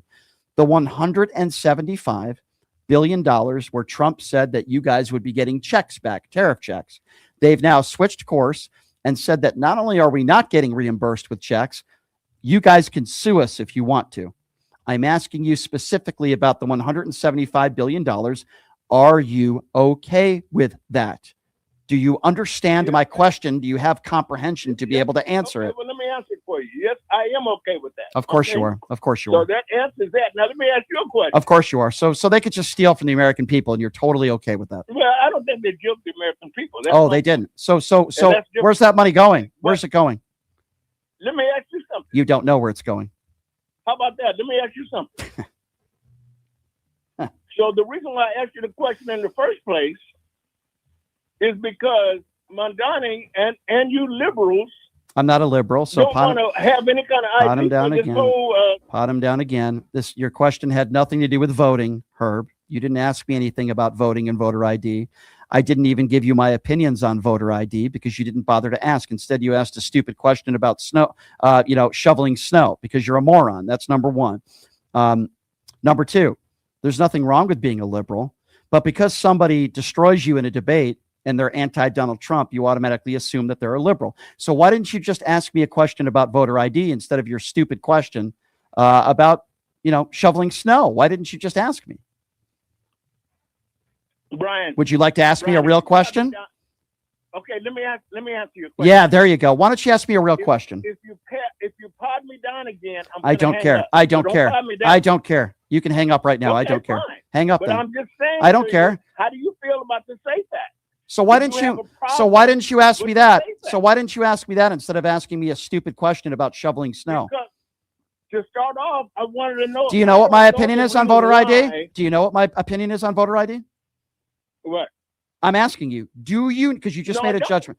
Okay, so why would you make a judgment and then say, you liberals, pointing me in there, you think blah, blah, blah, blah, blah. So can we, before I answer your question, can we admit that you made another judgment about an opinion that you don't know? You have no idea what my opinion, can we, I'll answer your question. Can we agree that you just made a judgment about me without even knowing my opinion on voter ID? Can we agree on that? Can you admit that? And then I'll answer your question. No, because no, Brian. Because in the past, you said.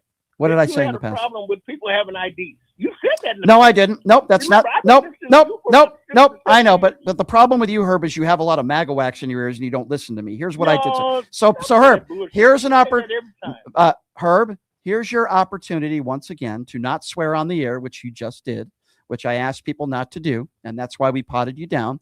And number two, I will answer your question as I've always answered this question because, as usual, MAGA Herb has absolutely no idea what he's talking about. There's two parts to my opinion on this. Number one, I don't have a problem with people having to show ID. However, you must make it easier for people to get ID. You must make it easier for people not to leave their home. There's a lot of people, even myself. I don't have access to my birth certificate. I don't know where my birth certificate is. So don't make it harder on people to get ID. Make it easier for people. Don't charge anything. Make it free for someone to get an ID. That could be somebody that is homeless or somebody that can't afford it, can't even afford public transportation. If Republicans would make it easier for people to get ID, then I would have no problem with people having to have voter ID to vote. I think next time, Herb, I should ask you for your ID. And I actually think that people that call into the show should not only have to show me ID, but proof that their IQ is over 20. That would mean that Herb could never call into the show ever again. Have a nice day, Herb. 702-221-7283 is the number to call. Let's go to Jeff. Jeff is next up on PTL. Hello, Jeff. Hi, Jeff. Hi, Jeff. Go right ahead. Yeah. I'm going to be watching the State of the Union. I mean, the Lies of the Union, but I usually don't watch it, but I will be watching the commentary after, and to check on, the fact check. I think last State of the Union with Trump, he was like 1,500 fact checks. I mean, Yeah. I don't even know what the total is now on Trump's fact checks. I mean, it's probably like 100,000 or something. Where, So, yeah. He doesn't. None of the thing he says is fact. So why would we expect any Democrat to go to the State of the Union just to hear a bunch of lies? So I agree with you, and you reminded me, and you gave me an idea. Here's what we're going to do on the radio tomorrow. We're going to do some bets. We're going to have some friendly bets with one another, over under how many times he lies, over under how many times he brings up Joe Biden and Pete Buttigieg and George Soros. It's going to be like prop bets, like you see prop bets in the Super Bowl, what color the Gatorade will be and all that stuff. We're going to have a bunch of prop bets, and I'm going to take some ideas from some of you as well. How many times that Donald Trump says certain things or, attacks certain people. So let me ask you this, though. Do you think he will attack members of the Supreme Court? Oh, yeah. I think he's going to go. I think he's going to talk about his tariffs in the Supreme Court. What's upsetting about that is, out of everything to be upset about with the Supreme Court, tariffs is probably on the bottom of my list. I mean, the Supreme Court is, as far as voting and all these, the states are breaking up where Republicans are maintaining majorities in the states. That's far more of an issue of voter representation than is tariffs, which, the tariffs are not helping anything. They're not bringing back, industry or manufacturing. In fact, the economy, the reason why the economy is doing well is because of health care. Okay. And I wouldn't characterize the economy as doing well right now. I think most people, the only sectors that are doing good is health care. And the top 1%, obviously the richest people in this country. I completely agree with you there, sir. So call back tomorrow and we're going to have some fun with what are some very not fun times that we are living in, but we'll do some prop bets on the State of the Union. How many times he brings up AOC, how many times he attacks a woman of color, how many times he attacks the prior administration. Yeah, there'll be plenty. How many times he says he won the 2020 election. Let's go to Brian. Brian is next up on PTL. What's up, Brian? How's it going, man? Hey, good, Brian. How you doing, man? Good. It's a lovely day here in Texas. I just wanted to, I was going to say something about all of your topics today, as I always do, but I just wanted to add a little something in there, a little insert. I don't know if you heard this. I didn't hear you mention it, but did you see the guy with the quote unquote Tourette's syndrome at the award show? I did. With Delroy Lindo and Michael B. Jordan, and he yells out the N-word. I did see that. Yeah, it was horrible. And now everybody blames it on, let's just be compassionate. Oh, he's going through something. Oh, how could you be like that? Yada, yada, yada, yada, yada. I did see that. I have a feeling it would be a whole lot different if he yelled out some Jewish slur or I think else it's. like that. Nobody really cares. Just the N-word. I think it's disgusting. And listen, I'm going to say this on the air, and I think you will agree with me. If Donald Trump called Hakeem Jeffries the N-word tomorrow at his State of the Union, much of Donald Trump's base would support him. In fact, I think some of them would celebrate. These are who these people are. You can't get around it. That's who these people are. Yeah, I just wanted to bring that to you and the people, because I didn't know if y'all knew that or not. But yeah, as far as the topics of the day, man, listen, we already know what it is, man. It's just, I keep saying it until I'm blue in the face. Yeah. You are a person that I come to in the middle of the day, because your show comes on here at 2:00 here in Texas. Yep. I know how I am, and I know how you are. Yep. And I've told you before, you're better than me, because I know how I feel about these MAGAs and all these bigots and these racists. I know how I feel about them, and I know what I'll do. I don't give them the time of day. I don't watch them. I don't want to talk. I don't want to have a conversation. Well, I get it. That's listen. I've for people today, Brian. That's still. And by the way, thank you for your call. For people today, in my personal life, that's still 100% back Donald Trump. I just don't associate with people like that anymore. Other than maybe a pleasantry here and there, if I see somebody at this point, if you're still backing Donald Trump 100%, then I just don't really want you in my life. There's a lot of people that are phony, that are fake, that are grifters, that behind closed doors, they tell the truth, but to make a living, they have to be pro Donald Trump. I do know a lot of those people, and you lose a lot of respect for people like that. But yeah, it's really hard these days. I appreciate the call, Brian. Thank you. Let's go to Paul. Paul is next up on PTL. Hey, Paul, what's going on? Yeah, I was wondering why you are upset that cash went to support the hockey team, but in 2023, Sure. Harris did the same thing with Howard University, and you Okay. didn't mention it at all when she did Okay, it. so let's talk about Kash Patel first, and then we can get to Kamala Harris. So as I've said multiple times on this show today, if it's on the taxpayer dime and you lie to the American people, which is what the Trump administration did, they said he went over there for meetings. There's no evidence that that happened, and instead he was partying with the USA hockey team, and he was there for 5 days. And the Trump administration has shown no evidence that he was there on work time meetings. My issue with Kash Patel is he's done this before. He's taken his private jet. He's gone to country music concerts for a booty call with his girlfriend, which costs the American taxpayer millions of dollars every single time he does that. So that's to answer your question about Kash Patel. Now, if you want to play a whataboutism game about Kamala Harris, you mentioned Howard University. So what year did this happen, and did her administration lie about it? It happened in 2023. Okay, so in 2023, March Madness. okay, so you're saying in 2023 she went to Howard University. What did the administration? No, she went to the March Madness game. Okay, so she went to a basketball game during March Madness. So what yeah, did? when they played Kansas, she flew in a private jet. Okay, so and it was taxpayer dollars. okay, so what did the administration say about it? Was she there only to go to a basketball game, or was she there as the? I see the hang up here. No, You're I'm asking you. asserting that Kash Patel lied without giving evidence of him Well, lying. I'm asking you a question. I'm sure the administration was asked about this. Are you aware if they were asked about it, and did they give a statement about it? Oh, I don't care that she did it. I'm just wondering No. It's not about. No, it's that you don't know what you're talking about. So now I'm going to ask No, you you're- again, you're sir. asserting a lie, Sir. and you can't prove that he lied. You can't prove he lied. That's the problem. Sir, I'm asking you a question because you're trying to make a correlation to Kamala Harris going to a March Madness 'cause they game. both use Okay. taxpayer dollars. No. So They both I'm use asking you a question. Okay. And I will make a because I'm not aware of the situation that you are bringing about her going to a March Madness game and that's it, and then lying about it. My problem. So tell me then. So tell me then. I'm asking you now for a third time.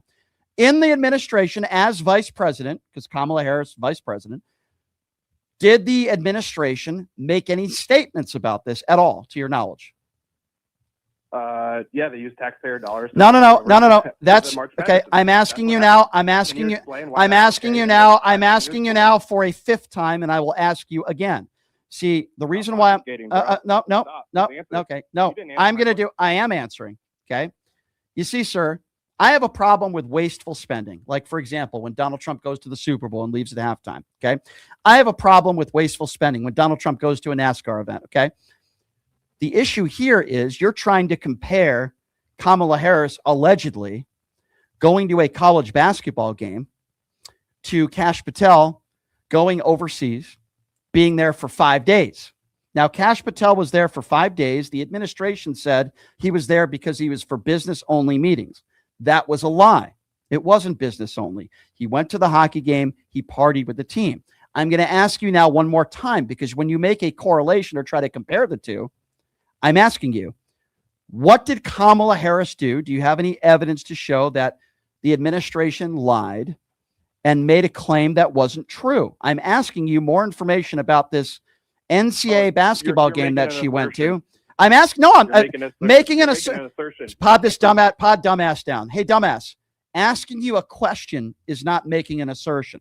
I'm now asking you for the 7th time. You see, we caught you because you're trying to compare Kamala to Kash, where I gave you an example where they said it was only business for Kash Patel. That's what the administration said. That's what Caroline Leavitt said. They said it was only business and he was only going there for meetings. If it was only business, then he wouldn't be going to a hockey game and partying with the team. That's hence a lie. Now, I'm not making an assertion into Kamala. I'm just simply asking you a question. Asking somebody a question is not making an assertion. So now I will ask you for the 8th time. And if you don't have the answer, then this conversation is over because you're a moron. Did the administration make a statement? And do you know what business, if any, Kamala Harris had when she went to a basketball game for 2.5 hours? Do you know? Lying about the Kash Patel Do you know? Do you know? Yes You're or no? lying about the Kash All Patel right. quote. Have a nice day, sir. You're an absolute imbecile. Okay. And by the way, Kamala Harris didn't use her jet to go hang out with a boyfriend at a concert. Kamala Harris didn't use her jet to fly all around the country with cosplay Kristi Noem and hang out in NASCAR and hang out all over the country and get something to try to get something done. She didn't do any of those things. See, in the history of this country, sir, you have presidents and vice presidents that go to games. That's not the issue. The issue is you guys always complain about wasteful spending. Now, you have no idea what you're talking about when it comes to Kamala because you have no idea what business she may have done there. I'm pointing out a very basic lie. The lie is, and I repeat once again, and people like that caller won't understand what I'm saying, but I'll try to speak so slowly so my special MAGA friends will pay attention. The Trump administration said he was only there on business for meetings. He went to a hockey game with Secret Service agents, which cost the American taxpayer money. That is a lie. You read a clipping that said Kamala went to a college basketball game. You have no idea what she was there. You have no idea what the administration said or why she was there. Next time you call into the show, be educated on the topic when you try to get me into gotcha moment, you Trump mushroom gobbling fool. 702-221-7283. Let's go to David. David is next on PTL. Hello, David. Oh, yeah. Hey, it was on a whole different topic. You may have heard about the passport. You remember you can file to get a passport by going down to the library. And with the new voter bill, they're trying to say that you got to prove that you're an American to vote. And that one of the ways that you can prove that you're an American is to have a passport. Well, the State Department just told the libraries that they've got to shut down their application process for getting a passport. So I'm wondering, are you familiar with this story? I am not familiar with this story. I'll be honest with you. Obviously, I've been talking about voter ID for a long time and passports and things of that nature, but I will answer what you're talking to in a very general sense. Republicans in general want the least amount of immigrants to vote because they also understand that, and I'm talking about legal immigrants because it's illegal for an undocumented immigrant to vote, even though Republicans will make it sound like they're doing it everywhere, where I think maybe 70 or 80 undocumented immigrants have voted like in the last 10 years. It's absurd. But in a general sense, I will say this. Republicans want to make it more and more difficult for immigrants to come into this country. They want it to be 10 or 15-year process. Why? Because they know the overwhelming majority of these people are going to vote Democrat because Democrat represent their interest far better than the Republicans do. So that's, even though I'm not extremely familiar with this, that's the best way I could respond to what you just said, sir. And I do appreciate your call. 702-221-7283. And again, the number to call if you want to be a part of the conversation, 702-221-SAVE. Let's go to Upstate. Upstate is next on PTL. Hello, Upstate. Ryan, thank you for taking my call on Moron Monday. Oh, my God. Democratic MAGA, idiot. Herb, idiot. The only one I haven't heard so far is Nelson.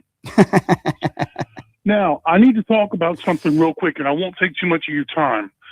The best news of the weekend, besides Jack Hughes of my New Jersey Devils scoring the winning goal in the Olympics is, did you see that they had that ugly chronic lying kid the Make-A-Wish Foundation put in the locker room with them guys?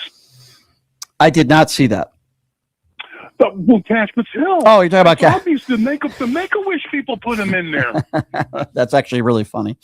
I'm trying to understand, sir, why somebody would call into the show and talk about our former vice president going to a college basketball game for 2.5 hours without knowing any other information about that trip, when Cash Patel was in Italy for 5 days with no explanation and no proof of any business that was being done other than going to a hockey game. And they try to compare the two. I'm wondering how anybody could make that comparison. Brian, it's the most transparent administration in history. Yeah, right. Exactly. Come on. Exactly. Yeah. The irony is not lost on none of this. Yeah. Listen, you keep fighting the good fight, man. You are Thank you. making me laugh my butt off today. Well, thank you. That's what it's all about, sir. I appreciate your phone call. Thank you so much. 702-221-7283. 702-221-SAVE. Let's go to Andy. Andy is next on PTL. What's up, Andy? Andy, lower your radio if you can, please. Okay, hang on. Yeah, I'm turning it down. Okay. Go right ahead, Andy. All right. Andy, are you there? Go right ahead. Yep. Go right Can you ahead. hear me? Yeah, go right ahead. Oh, okay. Yes, I'm a longtime registry Republican living in Florida. Okay. And I've talked to you before, but anyway, just want to get your opinion on a few things. Mm-hmm. What would these maggots think if the FBI director was under Biden doing the same thing as Cash Patel did? Oh, they would be going crazy. meltdown. Well, of course, they'd be going. Damn right they would. Yeah, they would be. Let me tell you Yeah, be going crazy. Okay. And then another thing. Back in 1980, this big fat buffoon called into a radio station using the word or his name, John Barron. Mm-hmm. Well, guess what? John Barron struck again the other day on C-SPAN. I saw that. That was really funny. Yeah, for those of you that don't know what he's talking about, Donald Trump back in the early 90s would call into television shows and do interviews using the name John Barron when it was actually really Donald Trump. Can I ask you a question? You live in Florida, sir. What do you make of a guy who is a front runner to be the next governor, a guy by the name of Byron Donalds, who is a former drug dealer, was convicted of bank wire fraud, and now is seen in pictures making out with his second wife while he was still married to his first wife? Exactly. Right. And I love listening to you. You make me laugh. And these maggots are so stupid. Like I said, I'm a Republican, and I'll tell you right now, I hope you maggots out there are listening to this. I will never, ever, ever, ever vote for a Republican again after this crap show that has been going on for only a year. So what are you going to do? Are you going to be a registered independent? Are you going to change your affiliation? No, I'll probably go back to Democrat because Interesting. I cannot stand these Republicans.